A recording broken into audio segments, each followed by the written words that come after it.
રાજ્યના તમામ સમાચારો જોવા છે અને સૌથી પહેલા વાત કરવી છે ભરૂચથી। ભરૂચના સાયખામાં જીઆઈડીસીમાં કેમિકલ બ્લાસ્ટ થયો છે। જીઆઈડીસીમાં એક કંપનીમાં કેમિકલ બ્લાસ્ટ થયો છે। સ્કાય ઇન્ટરમીડિયેટ નામની કંપની છે જેના જનરેટરમાં બ્લાસ્ટ થયો અને આ બ્લાસ્ટ બાદ કંપનીમાં આગ લાગી ગઈ। આગ એટલી વિકરાળ હતી કે જોત જોતામાં આખા કોમ્પ્લેક્સને એણે પોતાના કબજામાં લીધું, પરંતુ સદનસીબે કોઈ જાનહાનિ નથી થઈ। પરંતુ દ્રશ્યોમાં જોઈ શકાય છે કે કેવી રીતે અચાનક જ એક બ્લાસ્ટ થાય છે અને આખા બિલ્ડિંગને પોતાની બાનમાં લે છે।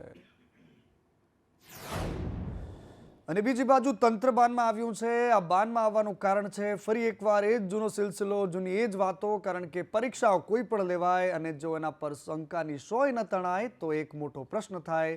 અમદાવાદમાં મનપાની પરીક્ષા હતી, જુનિયર ક્લાર્કની પરીક્ષા લેવાતી હતી અને એમાં છબરડો થયો છે। વિદ્યાર્થી નેતા યુવરાજસિંહે પરીક્ષા કેન્દ્ર પર પહોંચીને આરોપ લગાવ્યો કે પેપર ક્રમાંક અને OMR અલગ અલગ છે અને એના જ કારણે જે પરીક્ષાર્થીઓ છે તેમનો આક્રોશ આસમાને હતો। સરખેજની કુવેસ પ્રાથમિક શાળા હતી કે જ્યાં પરીક્ષાર્થીઓ હોબાળો મચાવ્યો। કુલ 718 જેટલા જુનિયર ક્લાર્કની ભરતી માટે આ પરીક્ષા લેવાઈ હતી। હોબાળાને લઈને પરીક્ષા હજુ સુધી શરૂ ન કરાઈ અને ત્યારબાદ કોર્પોરેશનની સાથે સાથે યુનિવર્સિટીએ પણ કહ્યું છે કે હવે પરીક્ષા નહીં લેવાય। પરંતુ બીજી બાજુ યુવરાજસિંહે આરોપ લગાવતા કહ્યું છે કે અમે કોર્ટમાં પણ જઈશું, પરીક્ષા રદ કરવાની અમારી એક જ માંગ છે।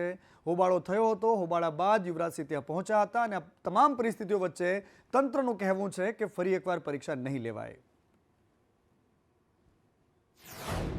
મને લાગી રહ્યું છે કે યુનિવર્સિટી છે ક્યાંક ને ક્યાંક લીપાપોતી કરી રહી છે। લીપાપોતીમાં પોતાની જે ચોરી છે છુપાવવા માટે ક્યાંક ને ક્યાંક વિદ્યાર્થીઓ ઉપર આક્ષેપ કરી રહી છે। વિદ્યાર્થીઓને એવું કહી રહી છે કે ભાઈ ઉશ્કેરવામાં આવ્યા હતા અને વિદ્યાર્થીઓ ઉશ્કેરાઈ ગયા। અરે સાહેબ, આ વિદ્યાર્થીઓ ગ્રેજ્યુએટ છે, બધી જ રીતે સક્ષમ છે, તમામ પ્રકારની શૈક્ષણિક પરીક્ષાઓ પાસ કરતા હોય છે અને તમે એને ઉશ્કેરી ન શકો। એટલે ક્યાંક ને ક્યાંક જે OSD અત્યારે જે નિવેદન આપી રહ્યા છે તો મને એની વિવેક બુદ્ધિ ઉપર શંકા ઉપજાવી રહી છે। કારણ કે એની વિવેક બુદ્ધિ ઉપર શંકા એટલા માટે ઉપજાવે છે કારણ કે એવું કહી રહ્યા છે કે ભાઈ વિદ્યાર્થીઓનો વાંક હતો। અરે વાંક આ યુનિવર્સિટીનો હતો, જેને પેપરની ડિસ્ટ્રીબ્યુશન સિસ્ટમમાં વાંક હતો। પેપરની ડિસ્ટ્રીબ્યુશન સિસ્ટમ યોગ્ય રીતે ન થઈ એટલા માટે જે વિદ્યાર્થીઓનું જે પેપર ખરેખર મળવું જોઈએ એની જગ્યાએ એને અલગ OMR મળી હતી અને અલગ OMR મળવાને કારણે આજે એક વિદ્યાર્થીનું પેપર બીજો વિદ્યાર્થી ફિલઅપ કરતો તો કઈ રીતે ચલાવી શકાય અને લગભગ 700 જેટલા ઉમેદવારોની સાથે અન્યાય થયો છે।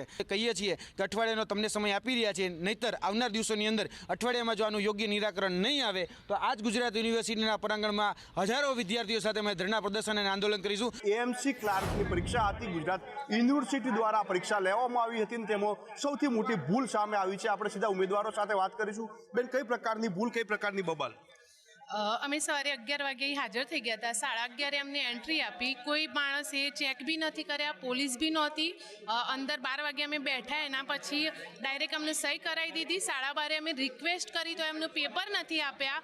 1:45 પેપર આપ્યા તો આ નંબર અમારો બેઠક ક્રમાંક અલગ અને જે આ આન્સર શીટ છે એ આન્સર શીટનો નંબર અલગ। 1:30 વાગે અમે હોબાળો કર્યો, એના પછી અમને બહાર આવવા દીધા ત્યારે પેપર નીચે બહાર ફરતું હતું। પેપરમાં અને આન્સર કીમાં નંબર બંને અલગ અલગ આન્સર કીમાં બી અલગ ને પેપરમાં બી અલગ। અમે જ્યારે નહીં બેન, કઈ પ્રકારની વ્યવસ્થાઓ સવારે હતી, શું માંગ છે? માંગ એવું છે કે પેપર હવે રદ જ કરવામાં આવે, કેમ કે અમારા લોકો જોડે પેપર નહોતું ત્યારે ઉપર 2 બ્લોકમાં પેપર ચાલતું હતું અને પછી ત્યાંથી પેપર લઈને આવ્યા તો અમને બધાએ તો સોલ્વ કરી નાખ્યું પેપર, તો હવે પેપર આપવાનો કોઈ મતલબ જ નથી। ઓકે, એટલે પેપર તમને મળ્યું એના પહેલા અન્ય વિદ્યાર્થીઓને મળ્યું? અમને મળ્યું એના પહેલા ઉપર 2 બ્લોકમાં પેપર ચાલતું હતું ને એ લોકોએ ટીક બી કરી નાખ્યા હતા અમુક OMR અને પછી ત્યાંથી નીચે લઈને આવ્યા તો લોકોએ પેપર સોલ્વ કરી નાખ્યું। કસ્તી આ જે ઉમેદવારો છે તેમનું કહેવું છે કે આન્સર કીમાં અને OMR શીટની અંદર બંનેમાં જે બેઠક નંબર છે તે અલગ અલગ હતું ને તેને લઈને ખૂબ જ મોટું લોસ જે છે તે આ ઉમેદવારોને જઈ રહ્યો છે। સાથે જ લગભગ 1.25 લાખ જેટલા ઉમેદવારો હતા, બાકીના સેન્ટરોમાં શાંતિપૂર્વક પરીક્ષા લેવાઈ છે, પરંતુ આ સેન્ટરમાં ગરબડ થવાના લીધે તમામ પ્રકારની પરીક્ષાઓ રદ થવી જોઈએ તેવી માંગ કરી રહ્યા છે।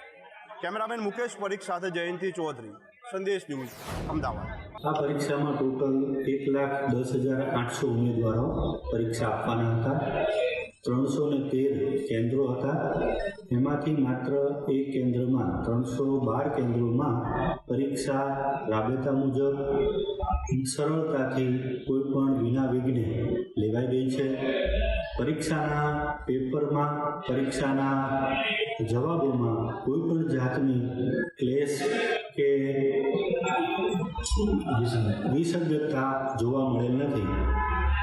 માત્ર ને માત્ર એક સ્થળ ઉપર, એકાદ કેન્દ્ર ઉપર ઉમેદવારો, 2-4 ઉમેદવારોએ એવું પ્રશ્ન કર્યો કે OMRનો નંબર અને ક્વેશ્ચન બુકલેટ નંબર અને અમારો રોલ નંબર કંઈક અલગ દેખાય છે. પણ એવા અલગ દેખાવાને કારણે કોઈ ઉમેદવારને પોતાના પરિણામમાં કોઈ જાતનો ફેર પડતો નથી હોતો. વિદ્યાર્થીઓને OMR જે આપવામાં આવ્યું હોય, ક્વેશ્ચન પેપર જે આપવામાં આવ્યું હોય, એની સાથે જે વિદ્યાર્થી પોતાનો રોલ નંબર લખે છે એ મુજબ જ એનું પરિણામ તૈયાર થતું હોય છે.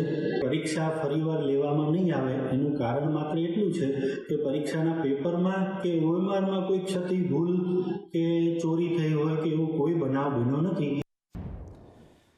અને એટલા માટે કારણ કે લોકોની જિંદગી બહુ સસ્તી સમજે છે. ખ્યાતિ હોસ્પિટલમાં પણ આવું થઈ રહ્યું છે. ખ્યાતિ હોસ્પિટલના આટલા દિવસ બાદ પણ આરોપીઓ બિંદાસ છે. જે લોકો વિદેશ ફરે છે તે વિદેશમાં છે અને જે દેશમાં ક્યાંક છુપાયેલા છે એમને સુધી પોલીસ નથી પહોંચી શકી.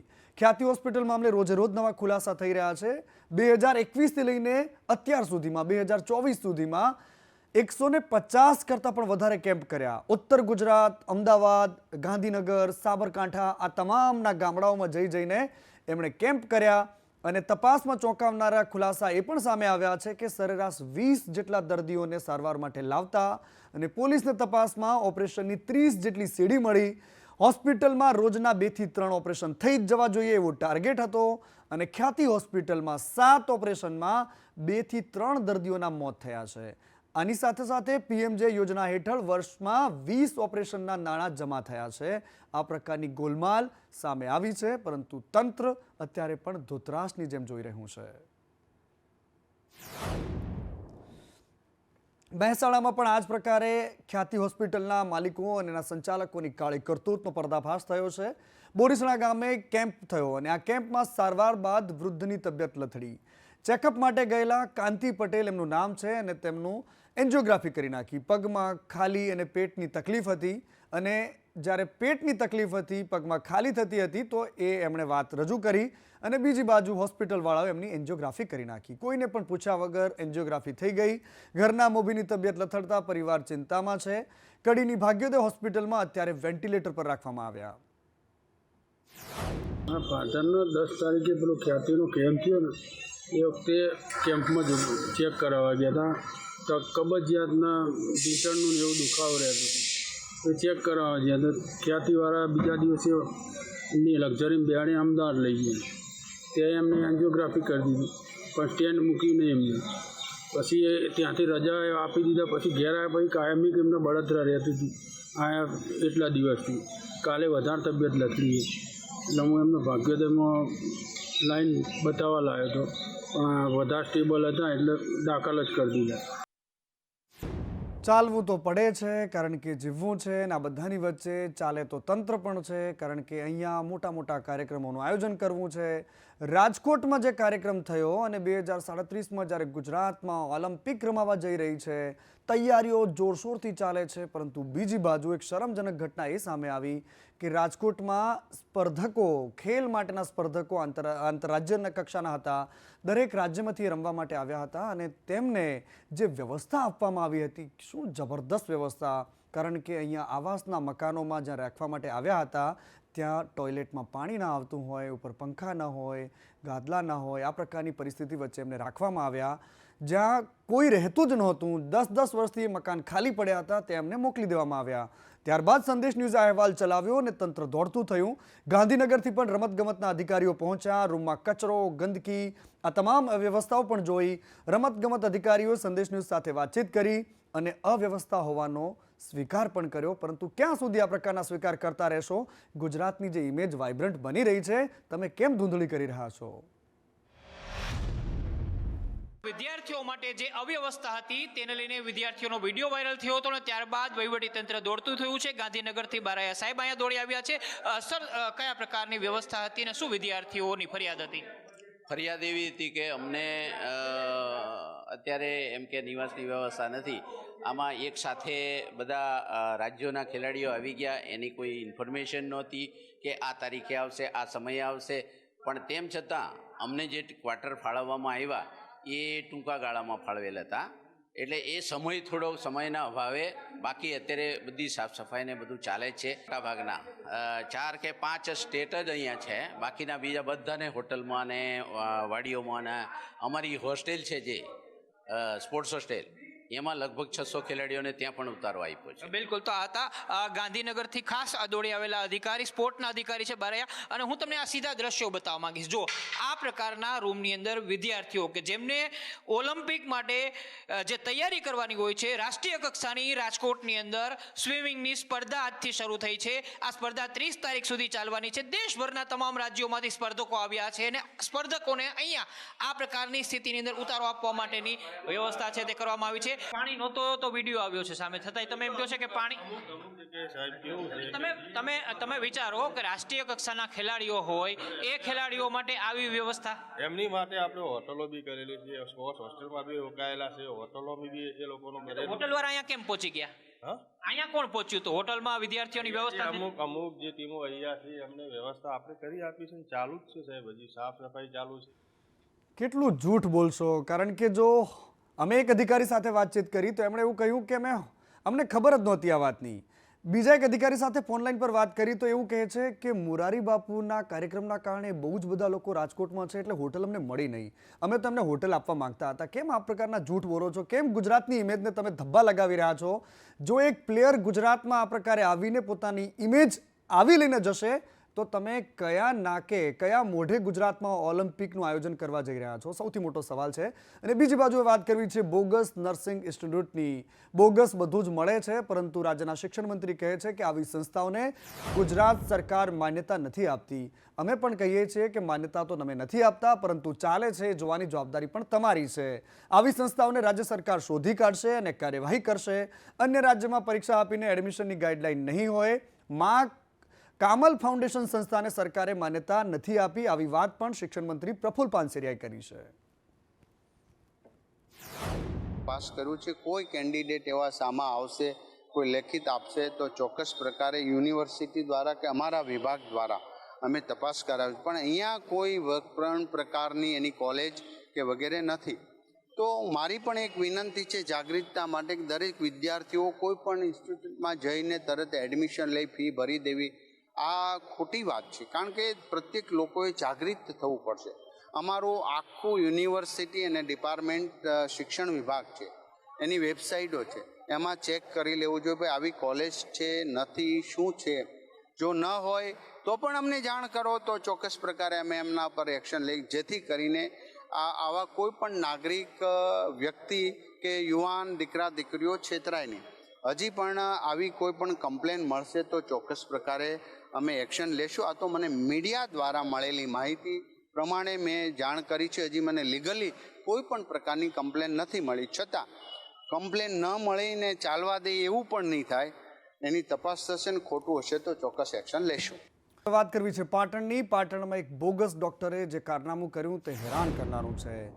દત્તક આપવાના નામે એક બાળકને વેચવાની ફરિયાદ થઈ છે. 10 પાસ એક ડોક્ટર છે, સુરેશ ઠાકોર એનું નામ છે, એની સામે ફરિયાદ થઈ છે કે દત્તક આપવાના નામે બાળકનો એણે સોદો કર્યો. નીરવ મોદી નામના વ્યક્તિએ ફરિયાદ નોંધાવી છે.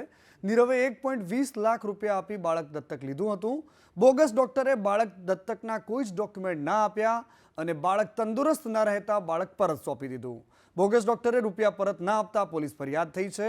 પોલીસે ફરિયાદના આધારે તપાસ હાથ ધરી છે, પરંતુ આ મુદ્દો અત્યારે ચર્ચામાં છે. રેડ કરી અને એલોપેથી દવાઓ અને સાધનો મળી કુલ રૂપિયા 13,98,352 રૂપિયાનો મુદ્દામાલ જપ્ત કરેલ છે. એની સામે વારાહી પોલીસ સ્ટેશનમાં FIR નોંધાવી છે. હાલમાં આરોપીના દિન 3ના રિમાન્ડ મળ્યા છે. ડૉક્ટર નથી એ ડૉક્ટર બનીને સારવાર કરી રહ્યા છે અને જે અધિકારી નથી બની શક્યા એ અધિકારી બનીને રોફ કરી રહ્યા છે. અમદાવાદમાં એક ફરી એવો નકલી IAS અધિકારી મળી આવ્યો છે કે જેણે રોલો પાડવાના ચક્કરમાં હવે પોલીસના કસ્ટડી સુધી જવું પડશે, કારણ કે સરકારી અધિકારીની ઓળખ આપી ઠગાઈ કરવામાં માહેર થઈ ગયો. મહેસૂલ વિભાગમાં ઊંચા હોદ્દાની ઓળખ આપતો હતો. ટ્રાવેલ એજન્સીના માલિક પાસેથી ઇનોવા ભાડે લીધી. કારમાં સાયરન, સફેદ પડદા, ભારત સરકારનું બોર્ડ આ તમામ લગાવી દીધા. સાયન્સ રિસર્ચ ડેવલપમેન્ટ વિભાગનો લેટર પણ આપ્યો અને અસારવાની સ્કૂલનો ટ્રસ્ટી છે તેવું પણ એણે કહી દીધું. ટ્રસ્ટી હોવાનું કહીને પિકનિક માટે બસ ભાડે લીધી. યુવકને ક્લાર્કની નોકરી આપવાના નામે 3 લાખ રૂપિયા પણ લીધા. જિલ્લા શિક્ષણ અધિકારીની સહીવાળો બોગસ પત્ર પણ આપ્યો. સ્કૂલમાં કલરકામ કરાવવાની મજૂરીના 2.40 લાખ નથી આપ્યા. ક્રાઇમ બ્રાન્ચે આ પ્રકારના અનેક ગુનાઓ સાથે વાંકાનેરના ઠગ મેહુલ શાહની ધરપકડ કરી છે.